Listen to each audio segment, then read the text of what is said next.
안녕하세요. 자바 최적화 챕터 5 마이크로 벤치마킹과 통계에 대한 발표 내용 정리 진행해 보겠습니다. 우선 마이크로 벤치마킹이란 건 뭘까요?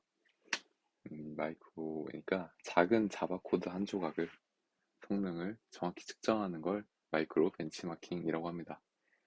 마이크로 벤치마킹이란 건 되게 미묘하고 어려운 일이라고 해요.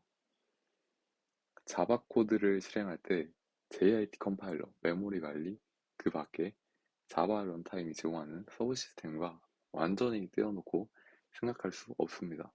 자바 코드의 진행만 따를 수 없는 게 자바 코드만 성능 측정의 지표가 되는 게 아닌 자바 버추어 머신을 사용하니까 거기서 저절로 최적화되는 코드들 그리고 메모리의 할당량 그리고 CPU의 경합 이런 것들 모두 따지게 된다면 막상 그 작은 코드만 성능에 영향을 미치는 게 아니라 그 밖에 많은 요인들이 성능에 영향을 끼친다는 거죠. 그리고 이제 그 영향을 끼치는 것들에 계속해서 나올 예정입니다. 자, 테스트 실행 당시 운영체제, 하드웨어, 런타임 조건의 작용 또한 무시할 수 없어요.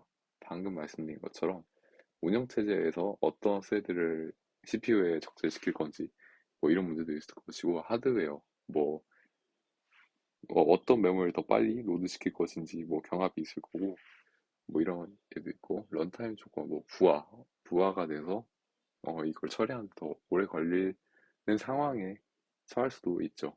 이러한 작용들이 모두 언제 일어날지 모르므로 이게 마이크로 벤치마킹의 어려움이 존재합니다. 물밑에서 작동하는 런타임과 애플리케이션 코드를 확실히 떼어놓기가 참 어렵습니다. 자, 다음. 그러면 마이크로 벤치마크는 알았는데 벤치마크가 무슨 뜻일까요? 벤치마크를 하면서 이제 중요하게 신경 써야 될 부분들에 대해 한번 알아보도록 하겠습니다.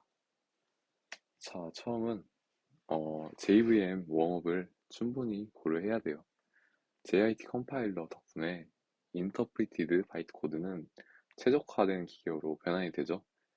이제 컴파일 타임에서 코드를 하고 이제 코드를 몇 번 실행을 해보면서 그 해당 메서드에 최적화된 방식으로 한 번 더 기계어로 변환하게 됩니다. 이렇게 JIT 컴파일러를 사용을 시켜서 방금 말씀드린 것처럼 메서드를 호출하면서 시간을 보내죠. 이렇게 시간을 보내야 최적화가 충분히 진행되고 그 후에 성능을 측정해야 최적화가 진행된 후에 성능이 측정되므로 더 올바른 성능 통계를 얻을 수 있다. 라는 뜻에서 웜업을 충분히 해야 된다. 라는 구절이 나왔네요. 구절이 나왔네요. 다음, 외부 요인도 신경을 써줘야 됩니다. 벤치마크를 할 때. 가비지 수집 중요하죠. 이것도 신경 써줘야 돼요. 타이밍 캡처, 그러니까 성능을 뭐 1초에 한 번씩 찍어보겠다. 성능 지표를 뭐 몇 초에 한 번씩 찍어보겠다 하는 타이밍 캡처 도중에 가비지 컬렉션이 일어나지 않게 설정을 하고 가동시키면 좋겠지만 가비지 수집은 불확정적입니다. 음, 시스템 코드로 지시를 해달라고 시스템 요청하고 잠시 대기하는 방법도 있겠지만 이 요청을 그냥 무시할 가능성도 있어요. 그러니까 코드에 정하다고 바로 지시가 바로 시행되는 것도 아닙니다. 그다음 테스트하려는 코드에서 생성된 결과를 실제로 사용하지 않을 때 이제 JIT 컴파일러가 이걸 죽은 코드로 식별해요. 그러면 이제 그 코드는 사용하지 않으니까 자동으로 최적화 대상에 적용이 되고 최적화를 진행하다 보면 그 코드는 사용하지 않을 거가 확실하니까 코드를 빼버리겠죠. 그러면 이제 그 코드를 성능상의 지표로 사용을 하려고 했는데 얘가 최적화를 해버리면 거기서 오류가 생길 수도 있겠죠.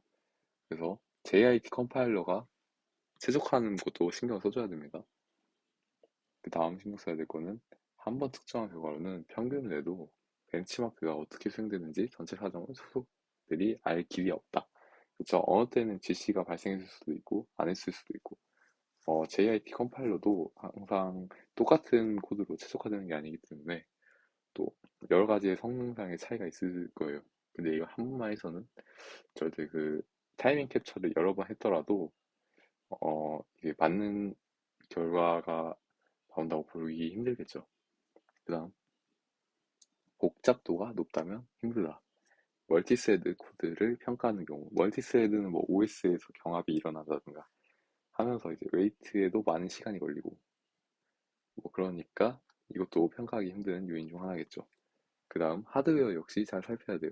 시스템 전원 관리기는 또 OS에서 따로 동작할 수 있는데 이것도 고려해줘야 되고 머신상에서 경합 조건, 아까 말씀드린 것처럼 어떤 게 자원을 더 먼저 차지할 건지 스케줄링에 관한 문제가 발생할 수도 있습니다. 자, 이렇게 많은 요소가 있는데 이걸 해결 방안 무엇이냐 하면은 하지 말아라 라는 결론이 나오게 되죠. 아, 이거 너무한 거 아니냐 하지만 설명이 진행됨으로 한번 계속 알아보도록 합시다. 시스템 전체를 벤치마크하고 저수지 수치는 수집하지 않거나 그냥 무시하라. 더 큰 규모에서 유의미한 결과를 얻는 방식을 채택하라 라는 게 해결 방안으로 적혀 있어요. 또는 이게 어쩔 수 없이 마이크로 벤치마킹을 해야 되는 상황이 됐다면 JMH와 같은 프레임워크를 이용해 처리하는 것이 올바른 아니지만 보다 정확한 마이크로 벤치마킹을 수행할 수 있는 방법이라고 합니다. 이 워낙 저수준의 그러한 코드량이라서 여러 가지 요인을 잘못 판단할 수 있어요, 개발자가.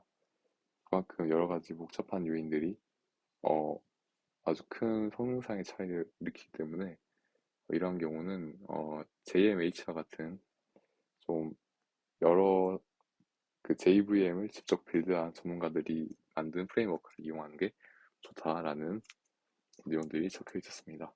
자, 그럼 마이크로 벤치마킹은 언제 해야 될까? 사용 범위가 넓은 범용 라이브러리 코드. 그러니까 진짜 뭐 대다수가 사용할 만한 진짜 자바 라이브러리에 추가된 그런 핵심 타입들이 있죠. 막 메스 라이브러리든가 뭐 거기 진짜 사용 범위가 넓은 범용 라이브러리 코딩을 개발할 때 쓴다든가 아니면 오픈 JDK 또는 자바 플랫폼 구현체를 개발할 때 자바 플랫폼 구현체도 진짜 플랫폼이니까 저수준의 그런 영역이잖아요.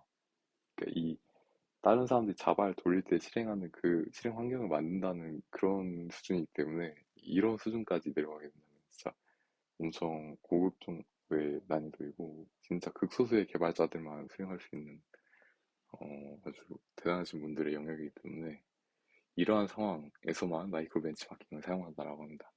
아니면 지원에 극도로 민감한 코드. 일반 서비스 웹페이지 로딩할 때 60프레임 안에 당기기만 하면 이제 사용자가 느끼기에 불편함이 없는 정도잖아요. 이러한 지원 말고 진짜 뭐 0.1초 막 10초 이런 걸 다루는 진짜 극도로 민감한 코드 개발할 때는 JMH, 그러니까 마이크로 벤치마킹을 해야 된다라고 합니다. 자, 그러면 JMH죠? 는 뭘까요? 하면은 JVM을 빌드한 사람들이 직접 만든 프레임워크입니다. 자바 버추어 머신 버전별로 숨겨진 함정 그리고 최적화 베어 트랩을 어떻게 피하는지 누구보다 잘 알고 있겠죠. 자기들이 그 자바 가상 머신을 직접 만들었으니까. 자, 그 다음 컴파일 타임에 벤치마크 내용을 알 수 없으므로 동적이어야 해요. 컴파일 타임에 하려면 리플렉션을 사용하면 되죠. 네, 리플렉션을 사용하면 벤치마크 실행 경우에 복잡한 JVM 서버 시스템이 하나 더 끼어들게 됩니다. 이건 무슨 내용일까요? 이 추가 소스 생성 작업에 프로세서, CPU를 사용하면서 예기치 못한 결과를 초래할 수가 있어요.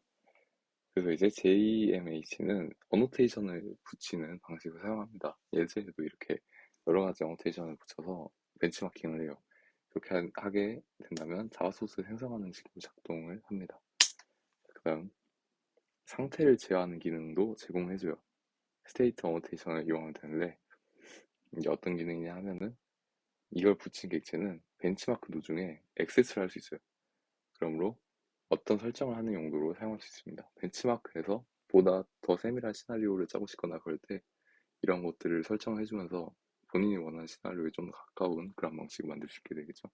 그다음 부수 효과를 일으키지 않는 메서드를 삭제 대상으로 삼지 않는 이게 아까 말씀드린 것처럼 JIT 컴파일러가 죽은 코드 경로로 식별한 경우 그 코드를 없애서 성능상에 측정하는데 어려움이 있을 수 있는데 그러한 것도 삭제 대상으로 삼지 않는 장점이 있어요. 블랙홀일까요? 벤치마크가 과한 최적화가 되지 않게 하거나 런타임에 데이터 패턴이 예측 실행하지 않게 만드는 장치라고 하네요. 자, 런타임에 죽은 코드 제거하는 최적화를 못하게 한다. 반복되는 계산을 상수 폴딩 하지 않게 만든다. 여기 상수 폴딩은 컴파일 다음에 미리 계산한 표현식을 상수로 바꾸어 처리한 최적화 과정. 이것도 최적화 과정이죠. 이러한 것들을 못하게 함으로써 이제 코드를 성능을 측정할 때 좀 더 자세한 지표 그리고 오차가 적은 지표로 사용할 수 있게 만든 것 같습니다. 다음, 값을 읽거나 쓰는 행위가 현재 캐시라인에 영향을 끼치는 잘못된 공유 현상을 방지한다. 쓰기 방벽으로부터 보호한다.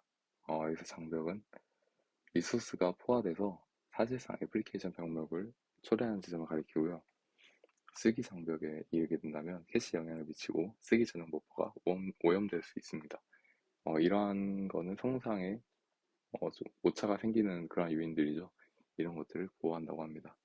그 다음 JMAC 장점은 컴파일러를 제어해요. JIT가 최적화되는 걸 아까 못하게 한다 했잖아요. 이렇게 제어를 해주고 벤치마크 도중 CPU 사용 수준을 시뮬레이션합니다. 이게 CPU가 어느 정도의 퍼센트로 동작하는지도 이제 테스트하는 데 중요한 지표잖아요. 그런 것들을 CPU에 일정 부하를 가해주면서 CPU를 어느 정도 사용할 때 어느 정도 성능이 나오는지까지 확인해 주는 게 이런 JMH고 이렇게 많은 요소들이 마이크로 벤치마킹을 할 때 도움을 준다라고 할 수 있습니다. 이상 내용 마치겠습니다.